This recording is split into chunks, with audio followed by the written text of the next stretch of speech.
Hi friends, నేనైతే ఖర్జూర పండుతో ఈ విధంగా అయితే ముందు నెయ్యిలో వేసి బాగా మెత్తంగా చేసి సాల్ట్ బిస్కెట్లలో అవి బాగా నలగొట్టి ఆ తెమ్మరలో బాగా మెత్తంగా దానికి బాగా మైనంగా వచ్చేటట్టు అయిపోయినాక ఈ విధంగా నూగులున్న సాయి నూగుల్లో వేసి చూడండి. ఇది హబ్బా సోది అంటారు, నల్ల గింజలు ఇవి.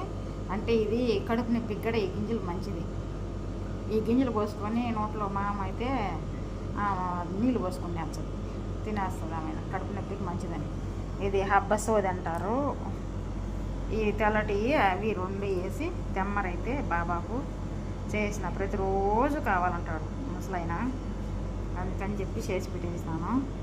హబ్బా సోదే బేద చేసి పెట్టేసిన రెండు తెమ్మరైతే చేసేసినాను.